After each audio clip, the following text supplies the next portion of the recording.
अस्सलाम वालेकुम एवरीवन, मेरा नाम असद है और आज PHP फंडामेंटल्स का लेसन नंबर 23 है।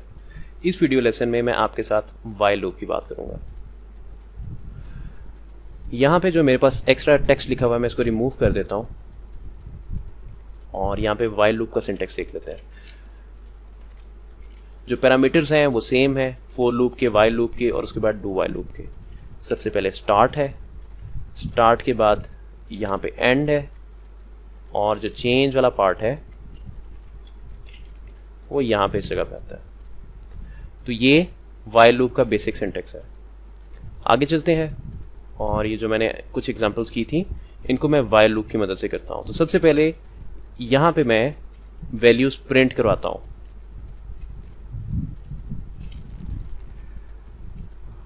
वन से लेके 100 तक वाइल लूप की मदद से।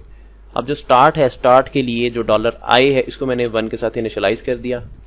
नीचे आके मैंने वाइल लिखा और उसके आगे पैरेंथेसिस, पैरेंथेसिस के अंदर कंडीशन आ गई $i इज लेस देन और इक्वल टू 100। ये वही कंडीशन है जो मैंने फॉर लूप में इस्तेमाल की थी।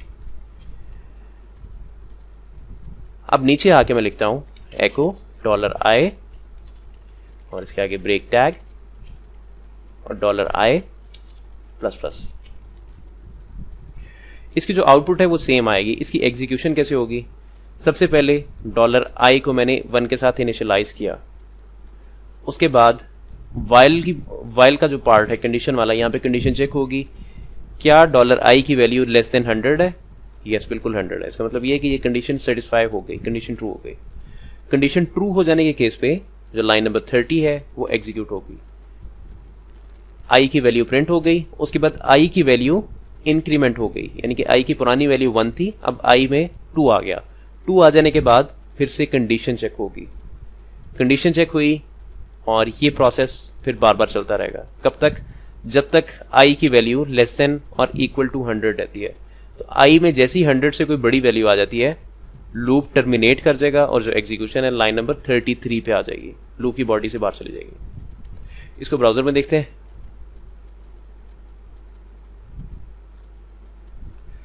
मैंने रिफ्रेश किया तो ये देखें 100 तक नंबर्स मेरे पास प्रिंट हो गया, 1 से लेके 100 तक। अब इसको विजुअलाइज कर लेते हैं कि इस लूप की एग्जीक्यूशन कैसे हुई थी। यहां पे एक चीज आप नोट करें, वो थोड़ी सी चेंज है। जो चेंज वाला पार्ट है इसको मैं ऊपर भी लिख सकता हूं। अब अगर मैंने चेंज वाला पार्ट ऊपर लिख दिया तो $i की जो पहली वैल्यू थी वो 1 थी, यहां पर आके 2 हो गई, नीचे आके उसने 2 प्रिंट किया। अब जो वैल्यूज प्रिंट होंगी वो 2 से लेके 100 तक प्रिंट होंगी।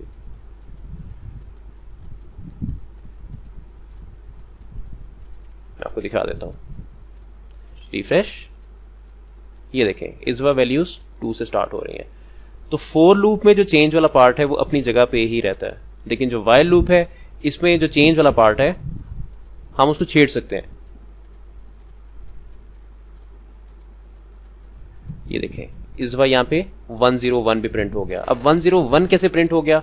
अब यहां पे आप कंफ्यूज हो सकते हैं कि लूप चला और लूप की लूपिंग वेरिएबल की वैल्यू जब 101 हो गई, यानी कि 101 हो गई, तो वो फिर भी उसको प्रिंट कर गया, यानी कि लूप की बॉडी के अंदर आ। तो ये काम कैसे हुआ? फॉर एग्जाम्पल $i की वैल्यू 100 हो गई थी। अगर $i की वैल्यू 100 होती है, क्या ये कंडीशन सेटिस्फाई होती है? ऑब्वियसली सेटिस्फाई होती है, क्योंकि 100 के बराबर होता है। जो लाइन नंबर 30 है यहां पे जब इंक्रीमेंट हुआ तो जो 100 था वो 101 बन गया और यहां पे 101 प्रिंट हो गया। और उसके बाद जब कंडीशन चेक हुई तो लूपिंग वेरिएबल में 101 था, कंडीशन फॉल्स हो गई और लूप टर्मिनेट कर गया। अब इसको विजुअलाइज करते हैं। इसको उठा के वापस ले आता हूं।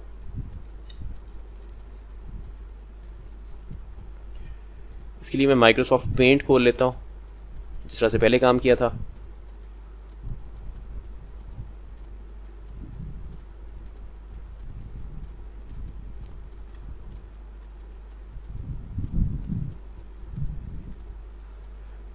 जो इसकी फर्स्ट इटरेशन होगी वो कैसे होगी? सबसे पहले इनिशियलाइजेशन जैसे फॉर लूप में हुई थी, उसके बाद कंडीशन चेक हो रही है, उसके बाद ये जो स्टेटमेंट है ये एग्जीक्यूट हो रही है। और उसके बाद फिर नीचे इंक्रीमेंट वाला काम हो रहा है। मैं नंबरिंग कर देता हूं साथ, नंबर 1, नंबर 2, नंबर 3 और नंबर 4।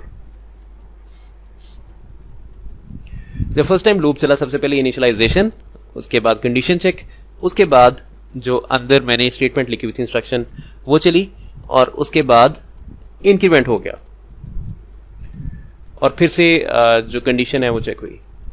सॉरी, अब जो इसकी बाकी की इटरेशंस हैं, यानी कि फर्स्ट इटरेशन के बाद वाली इटरेशंस हैं, हम उनको देख लेते हैं, उनमें एग्जीक्यूशन कैसे होगी। अब वाली जो बाकी की इंस्ट्रक्शंस हैं, यहां पे जो ये वाला बॉक्स है ये 1 हो जाएगा, यानी कि फर्स्ट इंस्ट्रक्शन।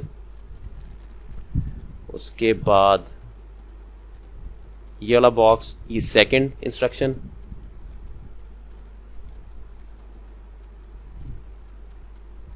और जो नीचे वाला बॉक्स है, चेंज वाला पार्ट, ये थर्ड इंस्ट्रक्शन। तो जो फर्स्ट टाइम लूप चलेगा वो बेसिकली इस तरह से चलेगा, और जो बाकी दफा लूप चलेगा फर्स्ट टाइम के बाद वो इस तरह से चलेगा। वापस चलते हैं टेक्स्ट एडिटर पे, और जो मैंने पीछे एग्जांपल की थी इवन नंबर्स वाली, अब उसको देख लेते हैं। अब यहां पे वही सेम इवन नंबर्स को मैं डिस्प्ले करवाना चाहता हूं, तो मैं कैसे करवा सकता हूं। यहां पे मैं लिखता हूं इफ,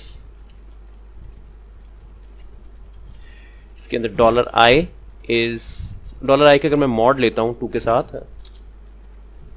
और उसका आंसर यानी कि रिमाइंडर 0 आता है, इसका मतलब है कि वो एक इवन नंबर है। एको $i इज इवन नंबर।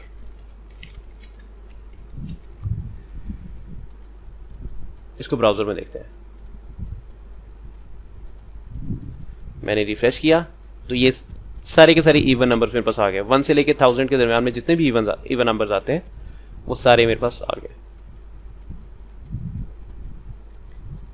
100 तक, सॉरी 100 तक। अगर मैं इसको 1000 कर देता हूं अपनी कंडीशन में तो 1000 तक चले जाएंगे। बहुत आसान है। इसी तरह से आप किसी एरे को भी पॉपुलेट कर सकते हैं, और जो भी काम आप रिपीटेडली करवाना चाह रहे हैं वो आप इजीली करवा सकते हैं। तो मेरे अंदाजे के मुताबिक आज के लिए इतना काफी है। जो नेक्स्ट वीडियो लेसन है इंशाल्लाह अब उसमें मुलाकात होगी। तब तक के लिए इजाजत, अल्लाह हाफिज।